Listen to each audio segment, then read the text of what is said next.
Welcome to another movie plot. It begins 11 years into the Second Bug War on the once peaceful farming planet of Roku-san. Earth's United Citizen Federation has been overwhelmed by a new breed of arachnid that sprays plasma from its scorpion-like tail to disintegrate enemies. The Federation put a positive spin on the war through propaganda while suppressing peace protesters with executions, by order of Admiral Anoke, who has them branded as traitors to the war effort. At a small outpost on the planet's surface, the mobile infantry are digging trenches on the front line, when a bombardier bug's launched over the outpost wall and blows a soldier away, leaving nothing but his arm. Colonel John Rico tells his team to locate the rest of him and goes to the command center with his Lieutenant Link.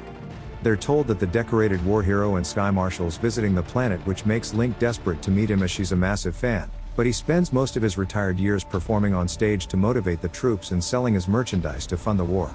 He's accompanied on his visit by Rico's old friend Hauser, who's become general since they last met and is now in a relationship with Rico's ex-girlfriend Captain Lola, though the boyfriend's only just now finding out, and it instantly creates tension. Sky Marshal Anoke greets Rico as a war hero in his own right and gets given the tour by Link, where he inspects the horde of bugs attempting to breach the electric fences and signs his fellow Marines' helmets. The three friends visit the tap house where the local farmers resent the Federation and blame them for bringing the bugs. When the executions come on TV, the entire bar watch as their fellow civilians are hung by the government in the name of justice. Because of this, an argument starts between Hauser and a farmer that Rico tries to help with but is ordered to stand down by his old friend. The general's pride gets the best of him as he's beaten around the bar and tries to pull a gun on his attacker but is stopped by Rico. This causes Hauser to have all of the farmers arrested and even Rico for disobeying orders, when suddenly the power fluctuates and the defenses go down. Still wanting to lock Rico up, the colonel knocks his superior down and leaves to join his men.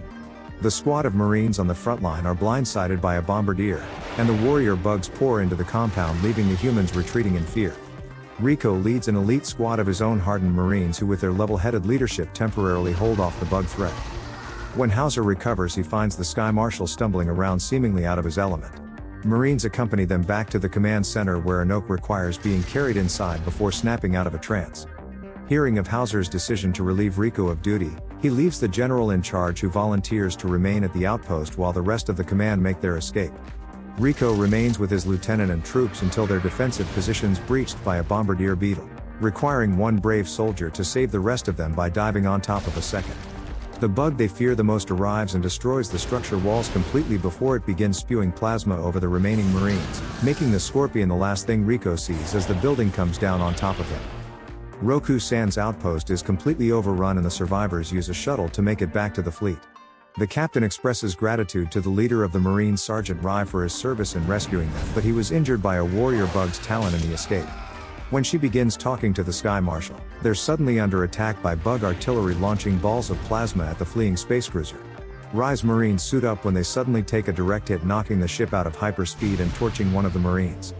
Two groups are separated by the flames but escape the ship by descending in two separate vehicles to the closest planet.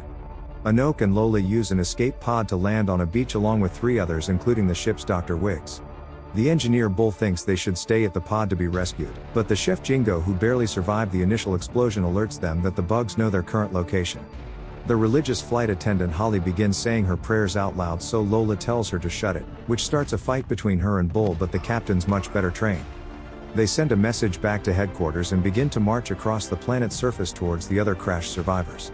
It's an arid desert containing small clusters of arachnid warriors that don't attack the humans, and instead the captain suggests that they're hurting them to something, and Holly just thinks it's a higher power protecting them, and the Sky Marshal suddenly agrees with her. Soon a cleanup crew arrives at Roku-san's to find Rico still alive, and he's blamed by the Federation for the entire disaster as an incompetent colonel, leading to their defeat. He's sentenced to death by Admiral Anoke, who uses a hologram of the Sky Marshal to cover up the truth of his disappearance. Hauser also survived despite being blown up the moment he assumed command of the outpost, and returns to work when Officer Lamb comes to him with the message received from Lola needing an extraction. The Admiral refused to send a rescue team to help them, so the young officer came to the general behind her back in hopes that he'll do something about it. At the execution, Rico's hung alongside other prisoners, but his rope detaches as he's just been saved by Hauser at the last second. He asks Rico to rescue the survivors and divulges that the Sky Marshal would spend most of his time studying a psychic brain bug in private, the same bug captured by Rico at the beginning of the war that has since grown much larger. We show another brief piece of recruitment propaganda put out by the Admiral, in which they've developed a weapon capable of cracking a planet called the Q-bomb. and attempt to recruit more civilians into the Federation with images of clean uniforms and zoom-ins on attractive pilots. At the docking station of the entire Federation fleet, Hauser informs Rico that Lola's one of only a few officers to know the place's location, coordinates that even the Sky Marshal isn't privy to. He says that if the arachnids capture her, they'll use a brain bug to extract the information, and tasks Rico to travel to the planet with a 7-man team of elite troops composed of his command staff to rescue them, fitted with the Federation's new state-of-the-art mechs called the Marauder program. While traversing the planet, Dr. Wiggs tells Lola that the Sky Marshal went missing a few months earlier, before returning religious and talking about the bugs inevitably winning the war. He returned to his normal ways and it was all chalked up to a simple mental episode, but the captain suspects otherwise. That night, to hear less of the Sky Marshal and Holly's talk of religion, Lola puts herself on watch. Everyone seems to be getting on board with the religious talk except for Wiggs, which seems to disappoint Anoke, when suddenly a large creature attacks the camp from underground, causing rumbling earthquakes to swallow up the doubter, and he's taken by a mandible into the earth. During the chaos of the Marines saving Jingo from falling into the same fissure, the Sky Marshal looks down to see a large alien staring back at him but says nothing to his comrades. When the sun rises, the heat starts getting to Jingo and he wants to abandon the mission and walk back to the pod, but the hoarding arachnids refuse to let him leave and chase him back towards an outcropping of rocks. He's safe from harm inside and waits for the Marines to eliminate all the bugs, when the ground begins to rumble again, prompting Anoke to say that the chef's in God's hands now. The surrounding rocks crumble away, revealing larger than ordinary arachnid limbs that swiftly pull Jingo into the earth.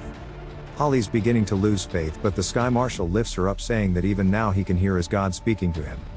On Earth, General Hauser discovers that Officer Lamb's to be executed as a traitor and confronts the Admiral about it. She admits to abandoning the team as a means of acquiring the Sky Marshal's position and has Hauser arrested, but she didn't take into account that Lola has information that the bug leader wants. Anolo takes the general back to the facility housing the brain bug, and explains that they think it let the Marines capture it in the first place in order to pass on intelligence from inside the Federation. She shows footage of the Sky Marshal in which he's communicating with the bug leader using the brain as a conduit. He's adopted the bug's religion, thinking that he can protect humans through a unity with the bugs, and turned off the electric barrier on Roku-san to show his willingness to make peace. With the blast shield open long enough, the creature overhears them and smashes the glass to unleash a telepathic scream. It kills most of the room violently, but Hauser picks up a Marine's rifle and puts enough rounds into the bug face to destroy it, saving himself and the Admiral. Meanwhile, on the desert planet, Holly and Bull agree to get married when they return to Earth, but are interrupted by their arrival at the crash site. The Sky Marshal again comments about God, only this time outright admitting that he's talking about the bug's religion and not Holly's. Planning on reprimanding him when they return to Earth, the group discover that Rye, along with the rest of the Marines, all died of a leak in the shuttle before they ever even touched down. Holly's put on watch and they manage to get the shuttle operational, when the ground begins to rumble again and the bug god makes his appearance. Talons shoot up around Holly and it approaches from behind the shuttle while warriors surround the human. Her fiancé manages to get her to safety, but the giant arachnid stabs Bull through the leg and snatches him up. The Sky Marshal's loving everything he's witnessing, as the shuttle's torn apart by the leader of the bugs to reveal that they're standing on the body of Anoke's new god Behemkodal. The brain of brains communicates with them through the corpses of their fallen comrades to make them feel more comfortable, but the sight of Bull's fresh corpse traumatizes Holly. While trying to plead with the aliens to form an alliance, Lola strikes him for the betrayal but is knocked back by the giant. He then tries to offer up Holly as a sacrifice to the bug god, but it admits that it's lured him here to gain the Sky Marshal's knowledge. Unaware of Lola having the truly valuable information, the creature takes Anoke and consumes him, gaining everything he knows about the humans.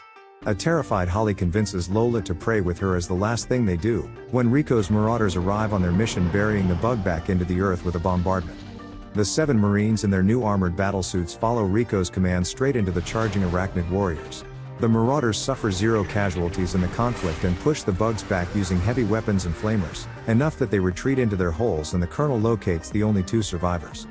They're rescued and all fall back to the command fleet, where the planet they've been on is revealed to be the home of the bug hive, with the god bug taking up a large portion of the planet's mass.